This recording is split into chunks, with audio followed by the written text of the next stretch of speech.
Welcome back to my channel dream Expentures. आज हम बात करने वाले हैं टेक्निकल एसईओ की। ऑन पेज एसईओ के अगर आपने पहले के एस्पेक्ट्स देखे हैं मेरे, तो आपको ये वीडियो बहुत अच्छे से समझ आने वाली है। यहाँ पे एडवांस टेक्निकल एसईओ की मैं बात करने वाला हूँ, जैसे क्रॉलेबिलिटी, इंडेक्सिंग, रेंडरिंग और नो इंडेक्स के टैग्स कैसे लगाते हैं, कैनोनिकलाइजेशन क्या होती है, स्ट्रक्चर डेटा क्या होता है, और जितने भी हमारे एडवांस टेक्निकल एसईओ के एस्पेक्ट्स हैं।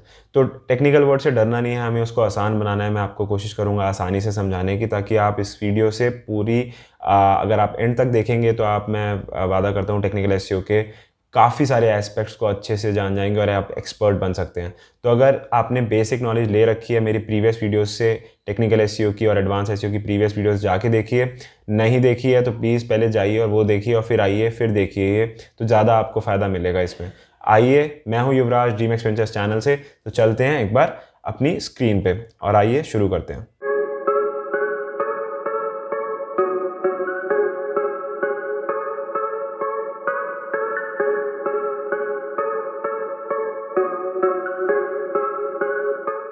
टेक्निकल एसईओ में सबसे पहले कैनोनिकलाइजेशन आता है। कैनोनिकलाइजेशन में मैंने आपको पहले ही बताया था, सेल्फ रेफरेंसिंग यूआरएल रखिए। तो सेल्फ रेफरेंसिंग बेसिकली आप क्या कर सकते हैं, इंस्पेक्ट में जाइए सर्च कंसोल में, और सर्च कंसोल में आप यहाँ पे अपना यूआरएल डालिए और आपको यहाँ पे दिख जाता है कि आपने कौन सा कैनोनिकल यूज़र ने डिक्लेयर्ड कैनोनिकल में दिख जाता है। तो जो आपका यूआरएल है वही यूआरएल को आप अपना कैनोनिकल बनाइए, इसको सेल्फ रेफरेंसिंग बोलते हैं। अगर आपका कोई मेन कंटेंट है जहाँ से आपने अपने दूसरे कंटेंट बनाए थे, तो आप अपने दूसरे कंटेंट को अपने मेन कंटेंट वाला कैनोनिकल भी दे सकते हैं। उससे बस ये होगा, गूगल को पता लग जाएगा आपका ओरिजिनल कंटेंट है वो। अब हम चलते हैं अपने तीन मेजर एस्पेक्ट्स पे, क्रॉलेबिलिटी, इंडेक्सिंग और सर्विंग। ये हमारे टेक्निकल एसईओ के तीन मेजर एस्पेक्ट्स हैं जो हमें जानने जरूरी हैं। अगर वीडियो आपको अच्छी लग रही है, लाइक करिए, सब्सक्राइब करिए दिए गए बटन्स को प्लीज़, ताकि मुझे मोटिवेशन मिलते रहे अच्छी अच्छी वीडियोस बनाने के लिए। तो क्रॉलेबिलिटी में साइट मैप आता है सबसे पहले। साइट मैप आपको पता है, साइट मैप आप कोई भी जाइए साइट पे और लिख दीजिए यूआरएल के एंड में /sitemap.xml, आपको वहाँ पे पूरी लिस्ट नज़र आ जाती है अपनी। उसके बाद यहाँ पे आपको पूरा देखना है। अगर आपके पास टूल है स्क्रीमिंग फ्रॉग जैसे जो आपकी साइट क्रॉल करते हैं तो अच्छी बात है, तो उस पर आप क्रॉल कर सकते हैं अपनी साइट। देखिए साइट मैप में आपके सारे वैलिड यूआरएल्स हैं यानी। फिर मोबाइल फ्रेंडली आता है, मोबाइल फ्रेंडली होनी चाहिए साइट। मोबाइल फ्रेंडली के लिए भी एक हमारा टूल है, आपके लिए मैंने यहाँ पे दे रखा है मोबाइल फ्रेंडली का। आप यहाँ पे यूआरएल डालिए, टेस्ट करिए, और यहाँ पे ये दिखा देगा गूगल का ये कि आपकी मोबाइल फ्रेंडली है या नहीं साइट। बहुत ज़रूरी है आज के टाइम पे, आपको पता है। सबमिट यूआरएल, सबमिट यूआरएल का मतलब है कि कोई भी आप पेज लॉन्च करते हैं, कोई भी आप पेज लाइव कर रहे हैं, तो उसके कुछ एस्पेक्ट्स है जो आपको समझने हैं कि मतलब वो हो गया है या नहीं इंडेक्स। सबसे पहले आपको वहाँ पे देखना है। तो उसके लिए एक मैंने यहाँ पे आर्टिकल दिया है जो मैंने गूगल से निकाला था आपके लिए, तो आप ये ज़रूर पढ़िए, ask Google to recrawl your URLs. तो यहाँ से आपको बहुत इन्फॉर्मेशन मिलेगी। और हाँ, ये जितनी भी इन्फॉर्मेशन आपको चेकलिस्ट पूरी दिख रही है, मेरी शीट जो दिख रही है, अगर आपको वो शीट चाहिए तो जल्दी से ये वीडियोस आप पे कमेंट कर सकते हैं। कमेंट करेंगे तो मैं आपको ये ज़रूर चेकलिस्ट प्रोवाइड करूंगा। और अगर इस वीडियो पे 500 व्यूज़ हो जाएंगे, मेरा 500 से 1000 व्यूज़ का टारगेट है। आपको पता है ये फ्रेश चैनल है, तो मेरा 500 से 1000 व्यूज़ का टारगेट है। वो कंप्लीट होते ही ये पूरी जो शीट है मैं डिस्क्रिप्शन में लाइव कर दूंगा, और आपको कमेंट भी करना पड़ेगा ये अगर आपको शीट चाहिए तो ये वाला जो हमारा आर्टिकल है, ये इसके अंदर बहुत सारी चीज़ें दे रखी हैं, बहुत इंपॉर्टेंट चीज़ें हैं। ये पढ़िए, इतना मुश्किल नहीं है। इसमें आपका मेजर यही है कि इंस्पेक्शन टूल आपको यूज़ कर सकते हो जब भी, जैसे मैंने आपको दिखाया था कि आपका यूआरएल सबमिट हुआ या नहीं। यहाँ पे आप जाइए, चेक करिए, फिर ये दिखाता है यूआरएल इज़ ऑन गूगल, इसका मतलब गूगल पे यूआरएल आ चुका है। अगर नहीं आया तो आपको एक्शन लेने की नीड है। आपको देखना पड़ेगा कि कहीं वो नो इंडेक्स तो नहीं हो गया या कुछ ऐसी चीज़ तो नहीं हो गई। उसके बाद आता है manage crawl rate. Manage crawl rate मतलब कि एक क्रॉलिंग होती है, जब भी आपके अगर बहुत सारे यूआरएल्स हैं, अगर क्रॉलिंग होती है तो उसका कुछ टाइम फ्रेम है कि जब भी गूगल का बॉट आता है तो वो कितना पर सेकेंड क्रॉल करे आपकी साइट को। तो यहाँ पे जाइए और ये भी आप मैनेज कर सकते हैं। ये अगर इन्फॉर्मेशन आपके लिए हो सकता है बहुत नई होगी, तो ये एक सर्च कंसोल में सेटिंग होती है, आप वहाँ जा सकते हैं और यहाँ पे देखिए लेट गूगल ऑप्टिमाइज, जो कि रिकमेंडेड होता है, जो कि मैं भी यही सोचता हूँ कि अगर आपकी साइट बहुत मीडियम साइज़ की है तो आप इसको ही रखिए। अगर आपको लगता है कि आपके बहुत एक्स्ट्रा पेजेस है तो सेकंड ऑप्शन पे जाइए और यहाँ पे अपना क्रॉल बजट जो है, क्रॉल रेट जो है वो सेट कर सकते हैं। और आप देखेंगे तो जैसे जैसे ये मैं बढ़ा रहा हूँ वैसे वैसे यहाँ पे 0.004 रिक्वेस्ट पर सेकेंड, मतलब कितनी रिक्वेस्ट पर सेकेंड मैं उसको देने वाला हूँ। तो आप जैसे जैसे बढ़ाएंगे इसको, ऐसे ऐसे ये आपका बढ़ता जाएगा। और 0.5 सेकेंड्स बिटवीन रिक्वेस्ट, बेसिकली ज़्यादा रिक्वेस्ट लेने को हम बोल रहे हैं गूगल को कम टाइम में। तो ये भी आप यहाँ से मैनेज कर सकते हैं। उसके बाद आता है इंडेक्सिंग। इंडेक्सिंग में आता है टाइटल्स, हमारे पेज का जितनी भी चीज़ें हैं जो इंडेक्स करने में हमारी मदद करती हैं। तो शॉर्ट एंड मीनिंगफुल होने चाहिए टाइटल्स, आपको पता है ये। अगेन मैंने यहाँ पे एक वो दिया हुआ है, इसका एक रेफरेंस दिया हुआ है आपके लिए, ताकि आप वहाँ पे जाके देख सकें कि क्या एग्जैक्टली आपको करना है URL इंस्पेक्शन टूल में। और यहाँ पे गूगल की तरफ से पूरी इन्फॉर्मेशन प्रोवाइडेड रहती है कि आपको क्या क्या चीज़ें फॉलो करनी चाहिए। तो ये इसको पढ़िए, बहुत इजी है, इसको समझ के आप पूरा समझ पाएंगे कि आपको एग्जैक्टली क्या करना है। उसके बाद आता है हमारी मेन चीज़ स्टेटस कोड। स्टेटस कोड आपको पता है कोई भी सक्सेसफुल पेज का 200 होना चाहिए। तो अगर आप कोई भी साइट टूल से क्रॉल करने तो देखिए वहाँ पे 200 स्टेटस कोड होना चाहिए। नो इंडेक्स नहीं होनी चाहिए, ताकि आपका वो क्रॉल हो रखा हो, जो कि हमारा नेक्स्ट पॉइंट है, नो इंडेक्स टैग्स। अब अगर आपको नो इंडेक्स सही में कोई पेज करना ही है तो वो किस तरीके से करना है, यहाँ पे भी मैंने एक आर्टिकल दे रखा है, उसको आप जाइए स्टडी कर सकते हैं, जो कि है हमारा block search indexing with no index. तो अभी मैं नो इंडेक्स का आगे एक टैग भी दिखा दूंगा आपको सही से कि किस तरीके से होता है वो। पर यहाँ पे सिंपल सी भाषा में इन्होंने बताया हुआ है कि नो इंडेक्स किस किस तरीके से आप कर सकते हैं। तो यह पूरा आर्टिकल पढ़िए, यहाँ पे आप देख सकते हैं किस किस तरीके से यहाँ बताया हुआ है। Meta name is equal to robots, content is equal to no index no follow. अगर कोई भी पेज आप चाहते हैं कि गूगल क्रॉल ना करे, इंडेक्स ना करे, क्रॉल तो करेगा सॉरी, इंडेक्स ना करे, तो उसको फिर आप ये वाला टैग लगा के अपने कोड पे दे सकते हैं, राइट। तो फिर हमारा आता है सर्विंग। सर्विंग के अंदर मतलब ये है कि अब आपका क्रॉल हो गया पेज, उसके बाद इंडेक्स हो गया, गूगल पे दिखने लगा या नहीं, अगर आप दिखाना चाह रहे हैं जो भी है, अब मान लेते हैं दिखने लगा, तो अब आपको सर्व कैसे करना है यूज़र को। तो make page for user not for Google. सबसे पहला पॉइंट है कि यार गूगल भी इसी तरीके से चल रहा है कि वो अगर उसमें कोई क्वेरी लिख रहा है तो वो चाहता है कि यूज़र को अप्रोप्रिएट सबसे इन्फॉर्मेशन मिले। तो यूज़र को इन्फॉर्मेशन तब मिलेगी जब साइट ओनर्स ने जो इन्फॉर्मेशन है वो सही तरीके से प्रोवाइड करी होगी। तो यूज़र को सोच के पेज बनाइए, ना कि गूगल को सोच के। तो फिर उसके बाद सर्विंग में आता है नेक्स्ट पेज स्पीड। स्पीड अगर नहीं होगी तो यूज़र नहीं रुकेगा। स्पीड सबको चाहिए, किसी के पास इतना टाइम नहीं है कि वो रुके। तो कोर वेब वाइटल्स, इसकी मैंने पहले भी बात करी है, अगर प्रीवियस वीडियो में जाके देखिए टेक्निकल एसईओ की। कोर वेब वाइटल्स के बारे में आपको पता लगेगा, जो कि हमारे लार्ज कंटेंट पेंट और क्यूमुलेटिव लेआउट शिफ्ट और FID होता है, फर्स्ट इनपुट डिले। ये 3 मेजर जो हमारे कोर वाइटल्स हैं, इन पे हमें काम करना बहुत ज़रूरी है। इसकी मैंने वीडियो में बताया हुआ प्रीवियस, प्लीज़ जाके वहाँ पे देखिए कि कैसे इसको आप कैसे इसकी गाइडलाइंस को फॉलो करके आप एक अच्छी स्पीड जनरेट कर सकते हैं अपने डेवलपर्स के साथ मिलके। फिर उसके बाद UX की वेबमास्टर गाइडलाइंस। तो वेबमास्टर बोलते थे सर्च कंसोल को, तो उसकी कुछ गाइडलाइंस हैं जो गूगल ने खुद ही प्रोवाइड कर रखी थी पहले से, और वो मैंने यहाँ लिस्ट डाउन कर रखी हैं कि कौन सी बेस्ट प्रैक्टिसेस हैं, बेसिकली ये सारी, कि कौन सी बेस्ट प्रैक्टिस हैं जो आपको अपने पेज पे रखनी है, इंपॉर्टेंट है वो बहुत, ताकि यूज़र को कहीं पे भी दिक्कत ना आए। तो क्या क्या आपको नहीं करना वो इसमें सब कुछ बताता है, और ये मैंने यहाँ पे लिंक्स अटैच कर रखे हैं। तो इसीलिए मैं बोल रहा हूँ कमेंट करिए वीडियो पे, ताकि आपको शीट यहाँ मैं प्रोवाइड कर पाऊँ। आप कमेंट करेंगे तो मैं शीट दूंगा, इस पर 1000 व्यूज़ आएंगे तो मैं ये शीट आपको डिस्क्रिप्शन में लाइव कर दूंगा, ताकि आपके काम आ सके। तो ऑटोमेटेड, पहले है ऑटोमेटिकली जनरेटेड कंटेंट। ये सारे मैं आपको एक एक करके समझा रहा हूँ ब्रीफ में, वरना आप इस सब के लिंक्स हैं गूगल के ऊपर ही, वेबमास्टर ने उसके ऊपर दे रखे हैं, सारे गूगल के लिंक्स हैं, आप उस पर जाके पढ़ सकते हैं। ऑटोमेटिकली जनरेटेड कंटेंट है मतलब कि जो लोग ऑटोमेटिकली जनरेट करना शुरू कर देते हैं कंटेंट और लिखते नहीं हैं। फिर पार्टिसिपेटिंग इन लिंक्स की, मतलब स्पैमी लिंक बनाने शुरू कर दिया आपने तो भी आपका यूज़र गाइडलाइन से बाहर हो जाएगा और रैंक नहीं करेगा। फिर क्रिएटिंग पेज विद लिटिल और नो ओरिजिनल कंटेंट। ऑब्वियसली अगर ओरिजिनल नहीं है कंटेंट तो रैंक नहीं होगा। क्लोकिंग मतलब होता है कि आपने यूज़र को कुछ और दिखाया और गूगल को कुछ और दिखाया। और इसके लिए मैंने एक यहाँ पे एक आपके लिए एक बड़ी अच्छी सी चीज़ रखी हुई है, और ये मैंने प्रीवियस वीडियो में भी बताई थी, एक बार आप जाके वहाँ देख सकते हैं कि आपको वहाँ पे ये देखना है अपनी साइट को टेस्ट करते समय, आप जब भी टेस्ट कर रहे हैं, जैसे लाइट हाउस में अगर आप टेस्ट कर रहे हैं, या फिर आप इंस्पेक्ट एलिमेंट जाइए, किसी भी साइट का को आप इंस्पेक्ट करिए। जैसे यही एक साइट है मान लीजिए, और इसको मैं इंस्पेक्ट करता हूँ, इंस्पेक्ट के अंदर आपको यहाँ पे कंट्रोल शिफ्ट पी दबा के कमांड रन कर सकते हैं। जावास्क्रिप्ट लिखिए यहाँ पे और डिसेबल जावास्क्रिप्ट कर दीजिए। अब जब आप डिसेबल जावास्क्रिप्ट कर देंगे तो ये डिसेबल्ड हो गई। अब आप इसको रिफ्रेश करेंगे पेज को तो आपको ये दिखेगा कि आपका पेज बिना जावास्क्रिप्ट के कैसे चल रहा है, और यही मैंने यहाँ लिखा भी है।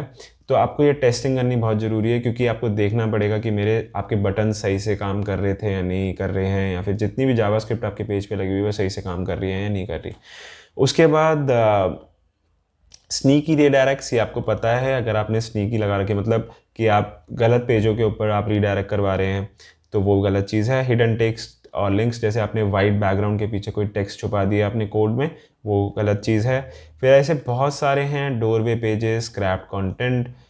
डोरवे पेजेस मतलब जो कि सिर्फ एक एंट्री पेज होता है और उसके अंदर कुछ ज़्यादा खास होता नहीं है। स्क्रैप कंटेंट से आपको समझ आ ही रहा है, मतलब पार्टिसिपेटिंग इन एफिलिएट प्रोग्राम्स जो कि गलत होते हैं, जो आपने एड्स देखे होंगे कभी कभार वेबसाइट पे चल रहे होते हैं ख़राब तरीके के। फिर creating pages with malicious behaviour, abusing structure data markup. Structure data markup को आप अगर गलत तरीके से इस्तेमाल कर रहे हैं तो वो रैंकिंग में हैम्पर करेगा आपकी, और स्ट्रक्चर डेटा कभी भी आएगा भी नहीं। फिर sending automated queries to Google. तो ये सारे यूएक्स वेब मास्टर की गाइडलाइंस हैं जो आपको बेस्ट प्रैक्टिसेस जो आपको रखना चाहिए, और क्या नहीं करना और क्या करना है इन्होंने ये बताया हुआ है यहाँ पे। तो जाइए ये ज़रूर स्टडी करिए। अगर आप SEO हैं तो ये स्टडी करना आपको बनता है, तभी आप एक अच्छी वेबसाइट को ला सकते हैं निकाल के। उसके बाद नेक्स्ट हमारा इंपॉर्टेंट आता है robot.txt, और ये आपने बहुत बार सुना होगा और आपको पता नहीं कितनी बार इससे डर लगा होगा। तो ये जानना हमारे को बहुत इजी है और ये बहुत इतना मुश्किल नहीं है। किसी भी साइट के ऊपर जाइए, उसके आगे आप लिख दीजिए robots.txt, उसको एंटर करिए। ये हमें इंस्पेक्ट बंद कर देता हूँ। तो आपने कुछ ऐसा हमेशा देखा होगा, user agent star site map आ जाता है और डिसअलाउ कुछ उन्होंने लगा रखा होता है। हर साइट के ऊपर आप जा सकते हैं और देख सकते हैं, किसी भी साइट का आपको ये नज़र आ जाएगा। अब इसका मतलब क्या है वो एक बार ब्रीफ में आपको बता देता हूँ। तो robot.txt इस्तेमाल इसलिए होता है ताकि आप अनवांटेड, अगर कोई भी आपका पेज है, आपको चाहते हैं कोई फोल्डर है उसको आप नहीं क्रॉल कराना चाहते, तो robot.txt की मदद से आप वो लगा सकते हैं डिसअलाउ करके, ताकि गूगल का क्रॉलर को ये समझ आ जाए कि वो चीज़ क्रॉल नहीं करनी और उसमें टाइम ख़राब नहीं करना। तो ये फील्ड्स होती हैं जैसे यूज़र एजेंट से आप बताते हो कि किस बॉट के लिए बेसिकली ये रूल अप्लाइड है। फिर उसके बाद अलाउ या डिसअलाउ दो होते हैं। अलाउ आपको पता ही क्रॉल करना है, डिसअलाउ मतलब नहीं क्रॉल करना है, आप गूगल को बोल रहे हैं नहीं क्रॉल करो। उसके बाद आता है एंड में साइट मैप, उसका URL आप साइट मैप का दे देते हैं, उससे ये समझ आ जाता है गूगल को कि ये जो साइट का सारा मटेरियल है, जो सारे URLs हैं वो इस साइट मैप के ऊपर पड़े हुए हैं। तो यहाँ इससे बन जाती है robot.txt। तो इससे डरने की चीज़ नहीं है। अपने डेवलपर से डिस्कस करिए, इसके बारे में और पढ़िए, जानकारी लीजिए। सर्च कंसोल के ऊपर आप robot.txt अपने CMS के ऊपर, जहाँ पे भी आप कंटेंट मैनेजमेंट सिस्टम जो भी आप यूज़ करते हैं जैसे वर्डप्रेस, उस पर आप चेंजेस कर सकते हैं robot.txt फाइल में, बैकएंड में जाके कोड के ऊपर। तो जो भी आपको डिसअलाउ करना है वो आप डिसअलाउ के आगे डाल दीजिए, जो भी आपका फोल्डर है, URL है, कुछ भी है। जैसे यहाँ पे हमने दिखाया था डिसअलाउ, इन्होंने जैसे ये स्लैश सिलेक्ट करके ऐसे डाला हुआ। नेक्स्ट है साइट रेंडरिंग। अब जैसे क्रॉल हो जाता है, इंडेक्स भी हो जाता है, तो रेंडर होती है जब साइट हमारी, जब बेसिकली आप कह सकते हो लोड हो रही है, तो उसमें क्या क्या चीज़ों का ध्यान रखना है कि नो जावास्क्रिप्ट, CSS और image files should be blocked by robot.txt। तो आपको ध्यान रखना है कि आपकी कोई भी जावास्क्रिप्ट है या CSS जो भी आपकी साइट के ऊपर चल रही है, CSS बेसिकली कोडिंग लैंग्वेज को बोलते हैं, वो जो चल रही है HTML और CSS, तो वो देखिए कि ब्लॉक तो नहीं हो रही किसी भी अनवांटेड क्रॉल, मतलब आपका कहीं डिसअलाउ कर दिया हो या फिर आपने कुछ चीज़ें इंडेक्स नहीं कर रही हो, उस चीज़ का ध्यान रखना है आपको। और उसके लिए भी आप इंस्पेक्शन टूल जो मैंने अभी आपको दिखाया था, उससे भी आप इंस्पेक्ट कर सकते हैं, जो आपका नॉर्मल यहाँ पे ये वाला टूल है, इसको आप अपना URL डालिए यहाँ पे और इंस्पेक्शन से यहाँ से भी कर सकते हैं। वरना आपके पास अगर स्क्रीमिंग फ्रॉग टूल है पेड, तो वो आप यूज़ कर सकते हैं। तो वहाँ से आपको पता लग जाएगा कि कौन सी चीज़ें आपकी इमेज या फिर कोई भी चीज़ ऐसी कोई ब्लॉक तो नहीं हो रही। उसके बाद हमारा 3 चीज़ें जो हमारी सबसे इंपॉर्टेंट, टाइटल, डिस्क्रिप्शन और हेडिंग टैग, तो ये हमारे अच्छे होने चाहिए, बिल्कुल कीवर्ड ओरिएंटेड और नेचुरल लगने चाहिए, कोई स्टफिंग नहीं होनी चाहिए कीवर्ड की। डिस्क्रिप्शन जैसे कि आपको पता है नए अपडेट्स आए हुए हैं गूगल के, और उसमें वो कंटेंट के अंदर से भी फैच कर लेता है डिस्क्रिप्शन, तो कभी कभार जो आपने लिखी होती है वो नहीं आती, तो उससे डरने की नीड नहीं है। गूगल जो भी बेस्ट समझता है वो वही दिखाता है, लेकिन आपको अपने एंड से डिस्क्रिप्शन तब भी डालनी है। उसके बाद आता है structured data, add structured data. और स्ट्रक्चर्ड डेटा आप यूज़ कर सकते हैं, आपकी अगर प्रोडक्ट पेजेस की साइट है तो आप स्टार, रिव्यूज़, रेटिंग जैसे स्कीमास को यूज़ कर सकते हैं। और जैसे सबसे पहले इसमें आता है सपोर्टेड कंटेंट, तो कौन सा आपके लिए बेस्ट है स्ट्रक्चर डेटा, ये मैंने इसमें पहले भी कवर किया हुआ एक वीडियो में, वो जाके आप प्लीज़ देखिए, एडवांस एसईओ की। तो उसके अंदर हमने स्ट्रक्चर डेटा की पूरी बात की है, मैं लिंक दे दूंगा डिस्क्रिप्शन में, प्लीज़ उसको जाइए और देखिए। यहाँ मैं आपको ब्रीफ में बता रहा हूँ स्ट्रक्चर डेटा का, आपको देखना पड़ता है कि कौन सा स्ट्रक्चर डेटा आप लगा सकते हैं अपनी साइट पे। जैसे कि आपको मैं गूगल का ये दिखा रहा हूँ, ये लिंक है जिसमें बताता है कि कौन कौन से स्ट्रक्चर डेटा आप लगा सकते हैं, कौन सी साइट के ऊपर कौन सी चीज़ बेस्ट है, वो आपको डिसाइड करना पड़ेगा अपने लिए। फिर उसके बाद चेक करिए इस रिच रिजल्ट टेस्ट की मदद से चेक कर सकते हैं आप कि आपने जो लगाया स्ट्रक्चर डेटा वो सही से चल रहा है या नहीं। यहाँ पे आप यूआरएल डाल सकते हैं और कोड डाल सकते हैं, दोनों चीज़ें यहाँ पे टेस्ट करके ही बता देगा। उसके बाद आफ्टर इम्प्लीमेंटिंग टेस्ट आप सर्च कंसोल में भी देख सकते हैं। सर्च कंसोल में वो नीचे जब भी आप कोई भी इंस्पेक्ट करते हैं यूआरएल को, जैसे अभी हम इंस्पेक्ट देखा था हमने, उसके अंदर आप सबसे नीचे आ जाएंगे तो वो वहाँ दिखाएगा कि बेसिकली वो यूआरएल आपका काम कर रहा है या नहीं, मतलब वो स्ट्रक्चर डेटा इंप्लीमेंट हुआ है या नहीं। यहाँ पे आ जाता है एनहांसमेंट एंड एक्सपीरियंसेस के नीचे आ जाएगा आपका वो।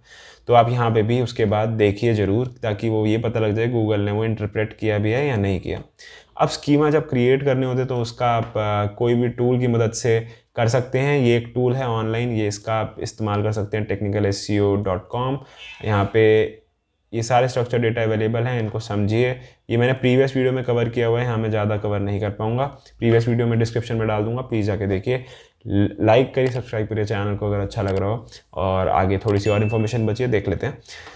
Site hierarchy friendly URL hierarchy की आपको मैंने बात पहले भी बताई है। साइट पेरेंट चाइल्ड ऐसी हायरार्की होनी चाहिए, कोई भी पेज ऑफर नहीं होना चाहिए। फिर फ्रेंडली होना चाहिए, यूआरएल कीवर्ड होना चाहिए हमारा उसके अंदर, नेचुरल लगना चाहिए।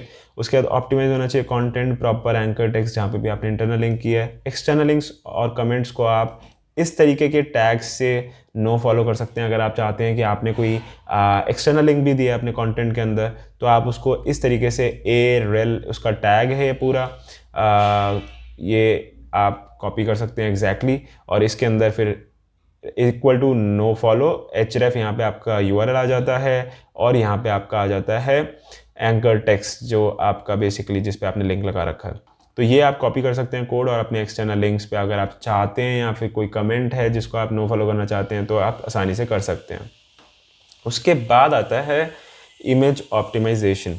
इमेज ऑप्टिमाइजेशन में हमारे ये सब एस्पेक्ट्स हैं, all text, lazy loading, file name, image site map, responsive. तो ये मैंने पहले कवर किए हैं, ब्रीफ में आपको ऑल टेक्स्ट का बता देता हूँ। ऑल टेक्स्ट मतलब जो भी आप बेसिकली ब्लाइंड पीपल जो आपकी साइट विजिट करते हैं, उनका स्क्रीन रीडर वो टेक्स्ट आराम से पढ़ पाए, उसके लिए ऑल टेक्स्ट डाला जाता है। तो प्लीज़ उसमें कीवर्ड स्टफ मत करिए, नेचुरल रखिए, उसको डिस्क्रिप्टिव रखिए, ताकि ब्लाइंड पीपल जो आपकी साइट को देख रहे हैं वो उसको सही से समझ पाएँ। लेज़ी लोडिंग लगा सकते हैं आप, ताकि उसकी स्पीड बढ़ा सकते हैं। लेज़ी लोडिंग लगा के अपने डेवलपर से डिस्कस करिए, लेज़ी लोडिंग आप लगा पा रहे हैं या नहीं। ये हो सकता है अगर आप इतने टेक्निकल नहीं हैं तो आप लेज़ी लोडिंग लगा नहीं पाएंगे, पर अपने डेवलपर्स अगर आपके पास हैं, टीम है, तो उसके साथ आप डिस्कस कर सकते हैं और लेज़ी लोडिंग का इस्तेमाल कर सकते हैं। फाइल नेम हमेशा एक keyword oriented descriptive file name रखिए, ये भी कहीं ना कहीं बहुत अच्छी काम करती है चीज़, क्योंकि इसका फाइल नेम ही हमारा टाइटल बन जाता है इमेज का। फिर इमेज का साइट मैप, अगर आपके पास बहुत सारी इमेजेस हैं, आपकी साइट बड़ी है, तो उसका भी एक अलग से साइट मैप बनाइए और सर्च कंसोल पे उसको भी साइट मैप को लिस्ट करिए। रिस्पॉन्सिव होनी चाहिए इमेजेस जितनी भी हैं, तो उसकी जो विड्थ हाइट है इमेज की वो प्रॉपर रखिए और फिक्स रखिए। लास्ट हम देख लेते हैं स्टेटस कोड। तो स्टेटस कोड क्या होता है कि 404, 301, 308 ये सारे जितने भी आप देखते हैं, तो इनको बोलते हैं स्टेटस कोड। तो अगर आपका पेज सक्सेसफुल है तो उसका स्टेटस कोड 200 आता है, ये आपको पता होगा। अब यहाँ मैं बोल रहा हूँ कि अगर आपका लिंक ब्रोकन है तो उसके लिए आप कस्टम 404 पेजेस का इस्तेमाल करिए, ना कि किसी रैंडम पेज का। तो कस्टम 404 में क्या करना है आपको कि वो ऐसा लगना चाहिए कि आपकी वो साइट के ऊपर ही यूज़र विजिट किया है, और उसको आप फिर दिखा रहे हैं, आपकी थीम पूरी सेम है, सब कुछ सेम है, बस आप उसको मेंशन कर रहे हैं कि this page has been deleted, या आपने डिलीट किया हो या आपका पेज उड़ गया हो, कुछ भी है, 404 कस्टम बनाइए। फिर उसके बाद चेंज अगर आपका यूआरएल हो रहा है, आप किसी एक यूआरएल से दूसरे पे मूव कर रहे हैं, तो मैं प्लीज़ मेक श्योर कि उसको आप 301 रीडायरेक्ट के साथ रीडायरेक्ट करवा दें। 301 बेस्ट होता है परमानेंट रीडायरेक्ट, उसको आप रीडायरेक्ट करवाइए ताकि आपकी 301 से जो लिंक अथॉरिटी है वो भी पूरी पास हो जाए, और कोई भी यूज़र जो आपकी साइट पे आया है वो कहीं भी भटक ना जाए, वो आराम से उस पेज को विजिट कर ले जहाँ पे आप उसको रीडायरेक्ट कराना चाहते हैं। तो ये हमारे आज के पूरे टेक्निकल एसईओ के एस्पेक्ट्स से एडवांस एकदम मैंने इसको ब्रीफ में कवर किया है, और आने वाली वीडियोस में हम और इसकी डिटेल में एक एक एलिमेंट की बात करेंगे। आप बताइए आपको कैसी लगी, कमेंट करिए, और ये शीट अगर आपको चाहिए तो जल्दी जल्दी कमेंट करिए। व्यूज़ आएंगे इस वीडियो पे अच्छे 1000 के करीब, तो मैं इस शीट को लाइव कर दूंगा डिस्क्रिप्शन में, मेरा वादा है। तो बने रहिए ऐसी ही अच्छी अच्छी डिजिटल मार्केटिंग की वीडियोस में, और पूरी सीरीज़ ये है, और बने रहिए, आगे की वीडियोस भी देखिए ज़रूर, पीछे की जाके देखिए अगर आपने नहीं देखी। और बस आज के लिए इतना ही। Dream Expenture signing of.